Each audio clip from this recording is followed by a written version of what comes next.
Épisode 40.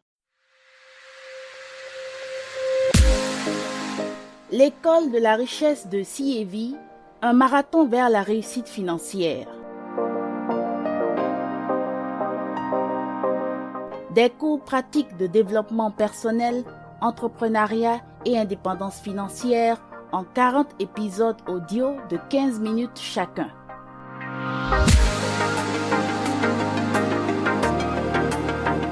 L'école de la richesse de CIEV, une production de CIEV Consulting, présentée par Eliane Dakpogan, consultante en langue et communication.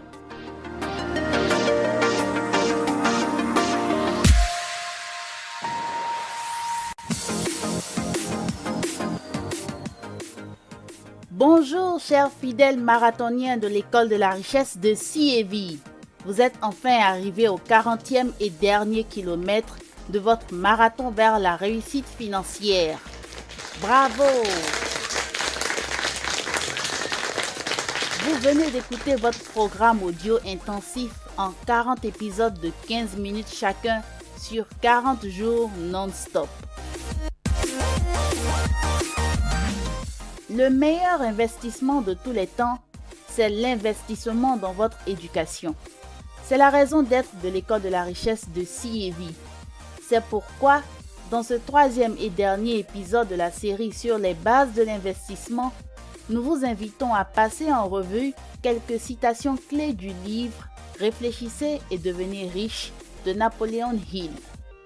Le sujet de ce dernier épisode est donc « Pourquoi, quand vous réfléchissez, vous investissez pour devenir riche ?» L'indépendance financière commence par le développement personnel. Et le développement personnel ouvre la voie à l'entrepreneuriat et l'investissement. Réfléchissez et devenez riche de Napoleon Hill est de loin le livre qui englobe tous ces 3 piliers de l'école de la richesse de CIEV. Alors, bonne réflexion à vous avec ces quelques extraits. Une bonne idée, c'est tout ce qu'il vous faut pour réussir. Fixez le montant exact de la somme que vous désirez. Il ne suffit pas de dire « Je veux beaucoup d'argent ». Il faut en préciser la quantité. Sachez exactement ce que vous allez donner en échange de l'argent que vous désirez. On n'a rien pour rien. Si ce que vous désirez entreprendre n'est reprouvé ni par la loi, ni par la morale, si vous y croyez, alors n'hésitez pas, faites-le et persévérez dans votre entreprise. La richesse commence par une pensée. L'ampleur en est fixée par la personne qui a engendré la pensée. Pour gagner, il faut donner. Alors que, les yeux fermés, vous visualisez l'argent que vous désirez, imaginez que dans le même temps, vous rendez service à autrui et qu'il n'y a pas simple acquisition ou avantage personnel, mais échange. Cela est de la toute première importance. L'inspiration est précieuse et doit être utilisée immédiatement. Attendre le bon moment est le meilleur moyen d'échouer. Il y a 2 sortes de culture, la culture générale et la spécialisation. La culture générale, qu'elle soit vaste ou pauvre, est de peu d'utilité dans la course à l'argent. La plupart des professeurs ont peu d'argent. Leur but est de transmettre des connaissances et non la manière de les utiliser. L'instruction n'attire l'argent que si elle est intelligemment dirigée dans ce sens, au moyen de plans d'action simples à mettre en pratique. Le point faible de tout système éducatif réside peut-être dans l'impossibilité des écoles d'apprendre à leurs élèves l'organisation et l'utilisation du savoir. Être instruit ne veut pas forcément dire posséder une vaste culture. Un homme instruit est celui qui a développé ses facultés de telle sorte qu'il peut, sans violer les droits d'autrui, obtenir ce qu'il veut. L'homme qui sait où trouver les connaissances dont il a besoin et comment les utiliser selon des plans d'action, celui-là est un homme instruit. Les connaissances n'ont de valeur que dans leur utilisation. Généralement, ce qui est obtenu sans effort et sans frais est peu apprécié et même discrédité. L'être humain a une particularité étrange. Il ne donne de la valeur qu'à ce qu'il paie. Si vous n'êtes pas capable de vendre un produit, vous pouvez vendre à très bon prix vos services ou vos idées. Les idées peuvent se transformer en argent grâce au pouvoir qui découle d'un but et de plans précis. L'histoire de presque toutes les grosses fortunes a commencé le jour où un créateur d'idées et un vendeur d'idées se sont rencontrés et ont travaillé de concert. N'oubliez pas, si votre plan échoue, qu'une défaite temporaire n'est pas un échec permanent. Elle signifie seulement que votre plan est mal conçu. Un lâcheur ne gagne jamais et un vainqueur n'abandonne jamais. L'homme qui est incapable d'obéir intelligemment à son chef ne sera jamais un bon dirigeant. On ne paie pas les gens pour ce qu'ils savent, mais pour ce qu'ils font ou font faire aux autres. Il n'y a aucun espoir de succès pour celui qui n'a pas de but bien défini. Les hommes sont payés par ce qu'ils font, mais surtout pour ce qu'ils font de leur savoir. Le bon moment ne vient jamais. Mettez-vous immédiatement à l'ouvrage avec les outils dont vous disposez. Peu à peu, vous en trouverez de meilleurs.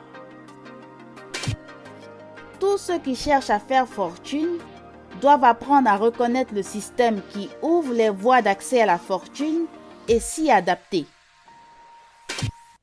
Aucun système n'a encore été inventé qui permettrait sans rien donner en échange d'acquérir légalement de l'argent. La valeur d'une décision dépend du courage qu'il faut pour la prendre. De même que l'eau est attirée par l'océan, la fortune est attirée par ceux qui ont préparé leur esprit à la recevoir. Ceux qui ont cultivé l'habitude de la persévérance ont acquis une assurance contre l'échec. Le raisonnement humain est souvent faussé parce qu'il s'inspire en grande partie de l'expérience personnelle. Or, tout enseignement tiré de l'expérience n'est pas forcément bon et juste. Le monde est régi par les émotions humaines. Nous agissons moins poussés par la raison que par les sentiments. Aucun homme n'est heureux ni complet sans l'influence bénéfique d'une femme. L'homme qui méconnaît cette importante vérité se prive d'un pouvoir unique. La plupart des gens veulent faire fortune, mais peu disposent du plan précis et du désir ardent qui donne accès à la route de la richesse. L'expérience m'a appris que, pour essayer de se surpasser, un des meilleurs moyens est d'imiter les grands, aussi parfaitement que possible dans leurs pensées et dans leurs actes. Réfléchissez et devenez riche parce que rien, absolument rien, ne vous barre le chemin. 3 ennemis qu'il faut chasser de votre esprit: l'indécision, le doute et la peur. L'indécision est le germe de la peur. Elle est cristallisée dans le doute et tous deux s'acoquinent pour engendrer la peur. Pour vaincre un ennemi, il faut connaître son nom, ses habitudes et son gîte. La peur est un état d'esprit, et un état d'esprit peut se contrôler et se diriger. La nature a doté l'homme d'un contrôle absolu sur une chose, une seule, son esprit. Ajoutez cela au fait que tout ce que l'homme crée commence sous la forme d'une pensée et vous avez l'antidote de la peur. Il ne peut y avoir de compromis entre la pauvreté et la richesse car leurs routes divergent. Si vous désirez être riche, vous devez refuser tout compromis qui mène à la pauvreté. Vous n'avez aucune excuse si maintenant vous ne demandez pas à la vie votre part de richesse ou si vous la refusez. Car pour qu'elle vous la donne, vous n'avez besoin que d'une seule chose. Et comme par hasard, c'est la seule que vous pouvez contrôler. Un état d'esprit. Un état d'esprit doit être assumé. Il ne peut être acheté, il doit être créé. Les employeurs qui comprennent la nature humaine obtiennent le meilleur de leurs employés. Non en les critiquant, mais en leur faisant des suggestions constructives. Les parents doivent suivre le même exemple avec leurs enfants. La peur de la maladie brise la résistance naturelle du corps et crée un terrain favorable à toutes sortes de maux. Vous êtes le maître de votre destinée terrestre, aussi sûrement que vous possédez le pouvoir de contrôler vos pensées. Sans aucun doute, la faiblesse la plus courante chez l'être humain est l'habitude qu'il a de laisser son esprit ouvert à l'influence négative des autres. Le contrôle de l'esprit est le résultat de l'autodiscipline et de l'habitude. Ou vous contrôlez votre esprit, ou c'est votre esprit qui vous contrôle. Il n'y a pas de moyen terme. Prenez l'habitude de l'occuper dans un but précis, selon un plan défini. Étudiez la vie d'un homme qui a obtenu de grands succès. Vous verrez qu'il ne procède pas autrement. Les excuses n'ont jamais fabriqué l'argent et le monde ne s'intéresse qu'à la victoire. Un homme sans peur réussit tout ce qu'il entreprend.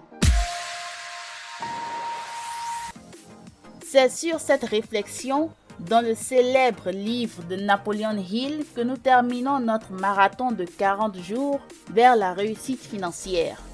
CAV Consulting, plateforme virtuelle de contenu informatif et éducatif en audio sur le développement personnel, l'entrepreneuriat et l'indépendance financière, a été très ravi de vous accompagner tout au long de ces 40 jours. Nous espérons que cette expérience a été très enrichissante. Merci à tous les professeurs de l'école de la richesse de CAV qui nous ont enseigné de vive voix. Bob Proctor, Tony Robbins, Dan Locke, Myron Golden, Richard Koch, Stéphane James, Robert Kiyosaki, Ray Dalio, Diane Mulcahy, Eric Worre, Grant Cardone et Uzziah Israel. Merci aussi à nos auteurs dont les ouvrages ont agrémenté l'expérience de l'école de la richesse de CAV.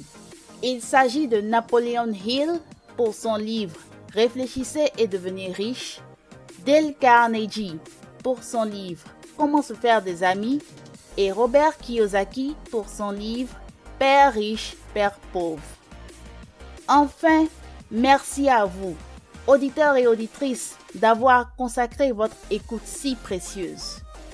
À très bientôt. L'école de la richesse de CAV, une production de CAV Consulting présentée par Eliane Dakpogan, consultante en langue et communication. Avec le titre Monolithe, musique du générique et du fond sonore, réalisé par Aerio. L'école de la richesse de CAV, un marathon vers la réussite financière. Des cours pratiques de développement personnel, entrepreneuriat et indépendance financière en 40 épisodes audio de 15 minutes chacun.